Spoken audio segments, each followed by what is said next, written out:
উন্নত নাগরিক আর মানবিক সুবিধার জন্যই ফ্রান্সে পাড়ি জমান এশিয়া আফ্রিকার লাখো অভিবাসী। দেশটিতে বছর কয়েক আগেও অভিবাসীদের কাজের সুযোগ ছিল অনেক বেশি, তাই অনেক দেশ ঘুরে কাজের খোঁজে বাংলাদেশিরাও পৌঁছে যেতেন ফ্রান্সে। অভিবাসী সংগঠনগুলোর সাম্প্রতিক হিসেবে ফ্রান্সে এখন বাংলাদেশির সংখ্যা প্রায় 50,000, যার বেশিরভাগই সেখানে শরণার্থী হিসেবে পৌঁছেছেন, চেয়েছেন আশ্রয়। কিন্তু গেল নভেম্বরে প্যারিসে ভয়াবহ আইএস জঙ্গি হামলায় বাংলাদেশিরাও চাপে পড়েছেন। এই ঘটনার পর থেকে ইউরোপীয় ইউনিয়ন এবং বিশেষ করে ফ্রান্সে অভিবাসী যে নিয়ম ছিল সেটাকে অনেকটা কঠোর করে ফেলছেন।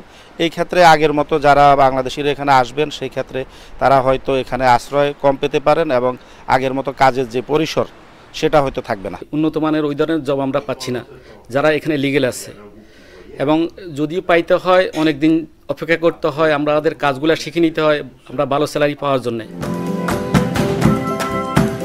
পুরনোদের মতো ইউরোপের ঝকঝকে শহর প্যারিসে নতুন আসা বাংলাদেশি অভিবাসীরাও এখন সুবিধা করতে পারছেন না।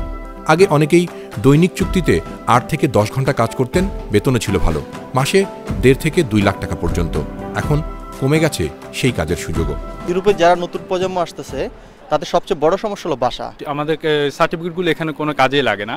তো আমাদের উচিত যদি আমরা টার্গেট করে আসি যে তো আমাদের ওই যে কোনো একটা নির্দিষ্ট বিষয়ে একটু নিজে প্রশিক্ষিত হয়ে আসলে আমাদের জন্য সুবিধা।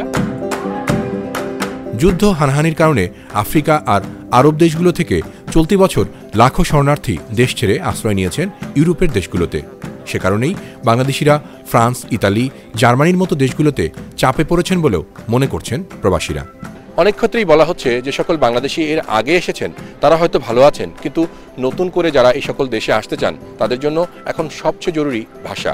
আর সেই ভাষা যদি দেশ থেকেই তারা শিখে আসতে পারেন তাহলে হয়তো ভালো অবস্থান করে নেওয়াও সম্ভব। গ্রামাতুল্লাহ বিপ্লব, লাদেফ হস্তে, প্যারিস, ফ্রান্স।